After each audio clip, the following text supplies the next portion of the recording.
Morning students, आप पढ़ रहे हैं सामाजिक विज्ञान विषय क्लास 9 अध्याय 3 नाथसीवाद और हिटलर का उदय।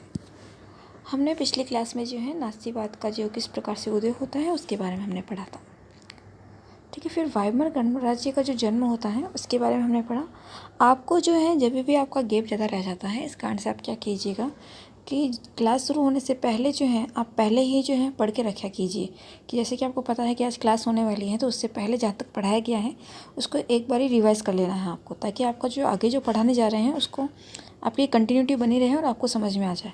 ठीक है, तो अगला जो रहता था हमारा आज पढ़ने के लिए वह था आपका युद्ध का असर क्या रहता है। ठीक है, उसको हम पढ़ना स्टार्ट करते हैं। देखिए, इस युद्ध ने पूरे महाद्वीप को मनोवैज्ञानिक और आर्थिक दोनों ही स्तरों पर तोड़ कर रख दिया था। यूरोप कल तक कर्ज देने वालों का महाद्वीप कहलाता था, जो युद्ध खत्म होते होते कर्जदारों का महाद्वीप बन गया है। जाहिर सी बात है, युद्ध की स्थिति इस प्रकार से जो है यहाँ पर बिगड़ चुकी थी कि यहाँ पर जो है पहले जो देश जो है यूरोप महाद्वीप जो है यहाँ पर जो सबको जो है एक ऐसा महाद्वीप था जो सभी को क्या देता था, कर्ज देता था। लेकिन आज उसके ऊपर जो है इतना कर्ज हो चुका है कि वह खुद जो है उसकी आर्थिक स्थिति सबसे ज़्यादा क्या हो चुकी है, यहाँ पर ख़राब हो चुकी है।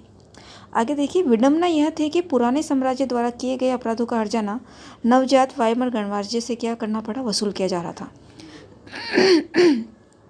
इस गणराज्य को युद्ध में पराजय के अपराध बोध और राष्ट्रीय अपमान का बोझ तो ढोना ही पड़ा।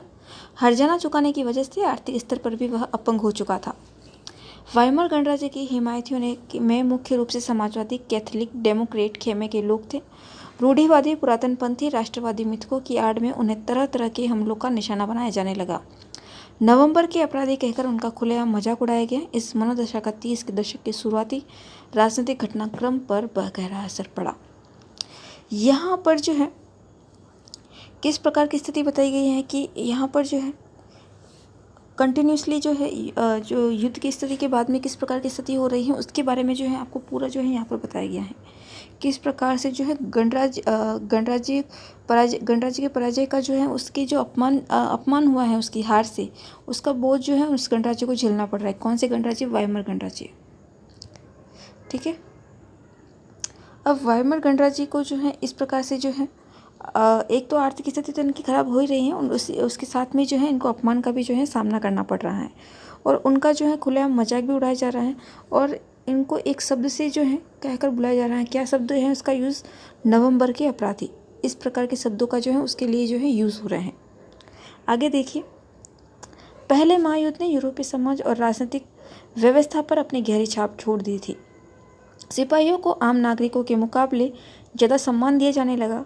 राजनेता व प्रचारक इस बात पर जोर देने लगे कि पुरुषों को आक्रामक, ताकतवर और मर्दाना गुणों वाला होना चाहिए, क्योंकि इस युद्ध में हार जाने के कारण जो है जो राजनीतिक व्यवस्था जो पहला जो आपका महायुद्ध होता है, इसमें जो है बाद में जो है इसके युद्ध के बाद में जो है जो राजनेता और प्रचारक जो थे वो किस बात पर जोर देना उन्होंने शुरू किया है इस युद्ध के बाद में कि पुरुषों को किस प्रकार से होना चाहिए, आक्रामक, ताकतवर और किस प्रकार से होना चाहिए, मर्दाना गुणों वाले। इस प्रकार के गुण किस में होने चाहिए? पुरुषों में होने चाहिए। इस प्रकार की जो है बात किसके द्वारा कही जा रही है? राजनेता जो थे और जो प्रचारक थे उनके द्वारा इस बात को जो है कहा जा रहा है। मीडिया में खंदकों की जिंदगी का मंडन किया जा रहा था, लेकिन सच्चाई यह थी कि सिपाही इन खंदकों में बड़ी दयनीय जिंदगी जी रहे थे। वे लाशों को खाने वाले चूहों से घिरे रहते थे। वे जहरीले गैस, दुश्मनों की गोलाबारी का बहादुरी से सामना करते हुए भी अपने साथियों को पल पल मरते देख रहे थे। यहाँ पर युद्ध के समय की सिपाहियों की स्थिति बताई गई है। किस प्रकार से सिपाही जो है उनकी इस प्रकार की स्थिति थी कि वहाँ पर जो है उनकी दयनीय स्थिति सिपाहियों की, उनके पास जो है लाशों का ढेर लगा रहता था और वह उन व्यक्ति और सारे जो उनके आसपास जो है चूहे जो है रहते थे और जहरीली गैस और दुश्मनी की गोलियों का जो है ये लोग उनका जो है सामना करते थे और अपने साथियों को जो है वो पल पल मरते हुए देख रहे थे। इस प्रकार की जो स्थिति थी, किन की स्थिति थी? उन सिपाहियों की स्थिति थी। ठीक है, आगे देखिए, सार्वजनिक जीवन में आक्रामक फौजी प्रचार और राष्ट्रीय सम्मान व प्रतिष्ठा की चाह के सामने बाकी सारी चीज़ें गौण हो गई, जबकि हाल ही में सत्ता में आए रूढ़िवादी तानाशाहों को व्यापक समर्थन मिलने लगा। उस वक्त लोकतंत्र एक नया और बहुत नाजुक विचार था जो दोनों महायुद्धों के बीच पूरे यूरोप में फैली अस्थिरता का सामना नहीं कर सकता था। ठीक है, तो यहाँ तक यह जो आपका रहता है यहाँ पर युद्ध का असर किस प्रकार से जो है जो है वाइमर गणराज्य को देखना पड़ा था, किस प्रकार से जो है सैनिकों की स्थिति रहती है, किस प्रकार से जो है जो राजनेता और प्रचारक थे उनके पुरुषों के लिए इस प्रकार की बात कही जाती है, उनको उनकी स्थिति किस प्रकार की थी, सिपाहियों की उनको किस प्रकार की स्थिति का सामना करना पड़ रहा था। इस प्रकार की स्थिति जो है हमें युद्ध के बाद में जो है देखने को मिलती है। यहाँ पर आपको दो शब्द दे रखे हैं, हर्जाना और खंदक। हर्जाना होता है किसी गलती के बदले दंड के रूप में नुकसान की भरपाई करना। जब किसी से गलती हो जाती है वो दंड के रूप में जो है नुकसान की दंड के रूप में जो है उस नुकसान की क्या करता है, भरपाई करता है। अगला शब्द है आपका खंदक। युद्ध के मोर्चे पर सैनिकों के छिपने के लिए खोदे गए गड्ढे थे वह खंदक। ठीक है, इनको कहा गया है खंदक। ठीक है, क्योंकि सेना के लोग थे, सैनिक जो थे वह जो है युद्ध के समय छुपने के लिए जो उनके छिपने के लिए जो है खड्डों में छुपते थे, खड्डे खोदे गए तो उनके अंदर जो जाकर जो है वो उस समय छुपते थे। तो इस प्रकार की जो है उस समय वो लाइफ जो है सिपाही उस समय जी रहे थे। अगला पॉइंट रहता है आपका राजनीतिक रेडिकलवादी, आमूल परिवर्तनवाद और आर्थिक संकट। जिस समय वाइमर गणराज्य की स्थापना हुई थी उस समय रूस में हुई थी बोल्शेविक क्रांति की तर्ज पर। जर्मनी में भी स्पॉटकिट्ज़ ने अपने क्रांतिकारी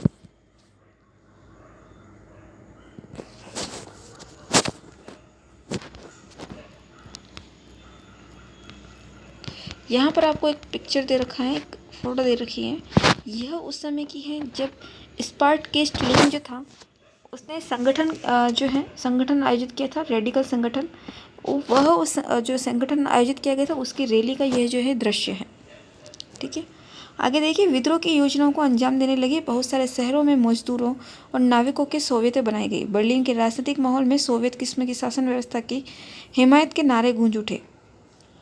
इसलिए समाजवादियों, डेमोक्रेट्स और कैथोलिक गुटों ने वाइमर में इकट्ठा होकर इस प्रकार की शासन व्यवस्था के विरोध में एक लोकतांत्रिक गणराज्य की स्थापना का फैसला किया है। यहाँ पर विभिन्न वर्ग मिलकर जब अलग अलग वर्ग बनने लगे, मजदूरों के, नाविकों के, इस प्रकार से वर्ग बनने लगे, उसके बाद में सभी एकजुट हुए और किस में इकट्ठा हो रहे हैं, इसमें वाइमर में। क्योंकि पहले तो एक वाइमर गणराज्य था। ठीक है, वाइमर गणराज्य में और कौन से जो है गुट मिल रहे हैं, कौन कौन से गुट हैं वह समाजवादी गुट, डेमोक्रेट्स गुट और कैथोलिक गुट। ये तीनों गुट किस में मिल रहे हैं, वाइमर गणराज्य में। और ये मिलकर जो है जब वहाँ पर जिस प्रकार की शासन व्यवस्था है उस शासन व्यवस्था के विरुद्ध जो है वह एकजुट हो रहे हैं और वह किसकी स्थापना करना चाहते हैं, लोकतांत्रिक गणराज्य की। सभी एकजुट होकर किसकी स्थापना करना चाहते हैं, अपने क्षेत्र में लोकतांत्रिक गणराज्य की स्थापना करने का क्या करते हैं, यह फैसला करते हैं। आगे देखिए, और आखिरकार वाइमर गणराज्य ने पुराने सैनिकों के फ्री कोर नामक संगठन की मदद से इस विद्रोह को क्या कर दिया, कुचल दिया। इस पूरे घटनाक्रम के बाद स्पार्टकिस्टों ने जर्मनी में कम्युनिस्ट पार्टी की नींव डाली। यहाँ पर जो है स्पार्टकिस्ट ने जर्मनी में किस पार्टी की नींव रखी है, यहाँ पर कम्युनिस्ट पार्टी की। ठीक है, यहाँ पर जो वाइमर गणराज्य था, पहले वाइमर गणराज्य द्वारा जो है फ्री कोर नामक संगठन की मदद से जो विद्रोह होता है उस विद्रोह को पहले कुचला जाता है। जब इस प्रकार की घटना के बाद में स्पॉटकिस्ट ने जो है कम्युनिस्ट पार्टी की क्या रखी है, यहाँ पर नींव रखी है। यहाँ पर आपको सारी जो है पार्टीज दे रखी हैं, किस प्रकार से जो है पार्टी जो है उभर कर आ रही है, नई नई पार्टियाँ बन रही हैं। कुछ पार्टी दबाव लिए हुए हैं, कुछ पार्टी उभर कर आ रही है, कुछ पार्टी में एक गुट जो है सम्मिलित हो रहे हैं। इस प्रकार की स्थिति जो है उस समय हमें देखने को मिल रही है। आगे देखिए, इसके बाद कम्युनिस्ट और समाजवादी एक दूसरे के कट्टर दुश्मन हो गए। विपरीत दुश्मनी की स्थिति किन दो गुटों के बीच में, समाजवादी और साम्यवादी, इन दोनों के मध्य। कम्युनिस्ट साम्यवादी आपका एक ही है। आगे देखिए, और हिटलर के खिलाफ कभी भी साझा मोर्चा नहीं खोल सके। क्रांतिकारी और उग्र राष्ट्रवादी दोनों ही खेमे रेडिकल समाधानों के लिए आवाज़ उठाने लगे। राजनीतिक रेडिकलवादी विचारों को 1923 में आर्थिक संकट से और बल मिला। जर्मनी ने पहला विश्व युद्ध मोटे तौर पर कर्ज लेकर लड़ा था और युद्ध के बाद तो वह स्वर्ण मुद्रा में हर्जाना भी भरना पड़ा। जब प्रथम युद्ध हुआ तब प्रथम विश्व युद्ध में जो है जर्मनी ने जो है कर्ज लेकर लड़ा था, लेकिन जब वह हार जाता है तो उसको जो है वो हर्जाना जो है स्वर्ण मुद्रा के रूप में भरना पड़ता है। और इस दोहरे बोझ से जर्मनी के स्वर्ण भंडार लगभग क्या हो गया था, उस समय समाप्त हो चुका था। आखिरकार 1923 में जर्मनी ने कर्ज और हर्जाना चुकाने से क्या कर दिया, बाद में इनकार कर दिया। इसके जवाब में फ्रांसीसियों ने जर्मनी के मुख्य औद्योगिक इलाके रूर पर कब्जा कर लिया। यह जर्मनी के विशाल कोयला भंडारों वाला इलाका था। जर्मनी ने फ्रांस के विरुद्ध निष्क्रिय प्रतिरोध के रूप में बड़े पैमाने पर कागजी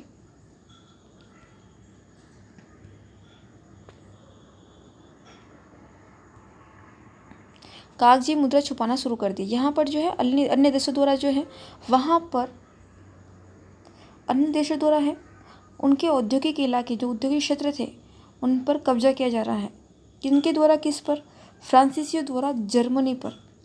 फ्रांसीसियों ने जब उन्होंने कर्ज चुकाने से मना कर दिया, जब जर्मनी ने बोला कि हम जो है इसका हर्जाना नहीं भरेंगे, हम कर्ज का भुगतान नहीं करेंगे, तब इसके बदले में फ्रांस क्या कदम उठाता है, फ्रांस ने क्या किया कि जर्मनी के जो भी औद्योगिक क्षेत्र थे, रूर यानी कि जो भी उनके कोयला खाद्यान्निक क्षेत्र है, रूर क्षेत्र जो है कोयला भंडार क्षेत्र है यहाँ पर, तो जो रूर भंडार थे, कोयला भंडार वाला क्षेत्र था, उन पर क्या कर दिया, अपना कब्जा जमा लिया, अपना अधिकार कर लिया। ठीक है, तो इस प्रकार की फ्रांस की नीति से जो है जर्मनी वापस उसका विरोध करता है और क्या कैसी कार्रवाई करता है, कागजी कार्रवाई करता है। जर्मन सरकार ने इतने बड़े पैमाने पर मुद्रा छाप दी कि उनकी मुद्रा मार्क का मूल्य तेजी से गिरने लगा। अप्रैल में एक अमेरिकी, यहाँ पर जो है उन्होंने जर्मनी द्वारा एक कदम उठाया गया। उन्होंने ये किया कि उन्होंने जो है अधिकांश मात्रा में जो है मुद्रा जो है, जो कागजी मुद्रा होती हैं, जैसे कि हमारे यहाँ पर होता है 100 का नोट, 200 का नोट, वह कागजी मुद्रा होती है। तो वह कागजी मुद्रा उन्होंने इतनी अधिक मात्रा में छाप दी जर्मनी ने कि उनके मुद्रा का मूल्य क्या हो गया, घट गया। अप्रैल में एक अमेरिकी डॉलर की कीमत 24,000 मार्क के बराबर थी, जो जुलाई में 3,53,000 मार्क, अगस्त में 46,21,000 मार्क तथा दिसंबर में आपकी 9,88,60,000 मार्क हो गई। इस तरह एक डॉलर में खरबों मार्क मिलने लगे। जैसे जैसे मार्क की कीमत गिरती गई, जरूरी चीज़ों की कीमतें असमान होने लगी। इस प्रकार से जो है उनकी मुद्रा की जो कीमत है वह गिर रही है और जो उनकी वस्तुएं हैं वह जो है उनकी कीमतें बढ़ रही हैं। यहाँ पर रेखा चित्र दे रखा है, यहाँ पर इस आपकी बुक में जर्मन नागरिकों को पाव रोटी खरीदने के लिए बैलगाड़ी में नोट भरकर ले जाते हुए इनकी कीमत जो है, नोटों की मुद्रा तो इतनी सारी छाप दी लेकिन उनकी कीमत कम है। तो जितने ज़्यादा भले कितने भी उनके नोट क्यों नहीं छपे हो, लेकिन उनकी कीमत ही नहीं है। इस प्रकार से जैसे कि हम कहते हैं कि 1 रुपये का सिक्का होता है, उसकी कीमत 1 रुपये होती है, और एक 10 का नोट होता है, 10 की नोट की कीमत ज़्यादा होती है। तो वहाँ पर जो है इस प्रकार से मुद्रा में अगर पैसे ज़्यादा होंगे लेकिन उनकी कीमत क्या होगी, कम होगी। तो 1 रुपया जो है 10 रुपये के बराबर यहाँ पर समझा जा रहा है। तो इस यहाँ पर जो धीरे धीरे उसकी जो अंतर जो रहता है, उसकी कीमत जो है गिरती जा रही थी। ठीक है, तो जैसे कि अगर एक तो 10 रुपये का कीमत किसके बराबर हो गई है, 1 रुपये के बराबर। ठीक है, तो अगर इस प्रकार की कीमत में अंतर हो रहा है, यहाँ पर इस प्रकार से जो है कीमत गिर रही है। ठीक है, तो अब यहाँ पर जो है ये बैलगाड़ी इतनी जितनी नोट होते हैं, बैलगाड़ी में भरकर इतने नोट लेके जा रहे हैं, क्या खरीदने के लिए, सिर्फ एक रोटी खरीदने के लिए। इतना जो है उनके नोट की कीमत यहाँ पर गिर चुकी थी। जर्मन समाज दुनिया भर में हमदर्दी का पात्र बनकर रह गया। इस संकट को बाद में अति मुद्रास्फीति का नाम दिया गया। जब कीमतें बेहिसाब बढ़ जाती हैं तो उस स्थिति को अति मुद्रास्फीति का नाम दिया जाता है। यहाँ पर मुद्रास्फीति स्थिति इस प्रकार से है कि यहाँ पर कीमतें क्या हो चुकी है, बढ़ चुकी हैं। इस कारण से इसकी स्थिति क्या है, मुद्रास्फीति की स्थिति। जर्मनी को इस संकट से निकालने के लिए अमेरिकी सरकार ने हस्तक्षेप किया। इसके लिए अमेरिका ने डॉफ्स योजना बनाई। इस योजना में जर्मनी के आर्थिक संकट को दूर करने के लिए हर्जाने की शर्तों को दोबारा तय किया गया। जब इस प्रकार की स्थिति देखने को मिली जर्मनी की, तब अमेरिका ने क्या किया, अमेरिका हस्तक्षेप करता है उनकी सरकार में, और अमेरिका ने जो है एक योजना बनाई। उस योजना का नाम था यहाँ पर डॉफ्स योजना। और जो शर्तें जो तय की गई थी जर्मनी को आर्थिक संकट से दूर करने के लिए, नई शर्तों को जो है वापस दोबारा तय किया जाता है। ठीक है, तो आज जो है हम यहाँ तक ही पढ़ेंगे। नेक्स्ट क्लास में हम जो है आगे जो है इनके मंदी का साल क्या रहता है उसको हम कल की क्लास में पढ़ना स्टार्ट करेंगे। आज के लिए इतना ही, थैंक यू।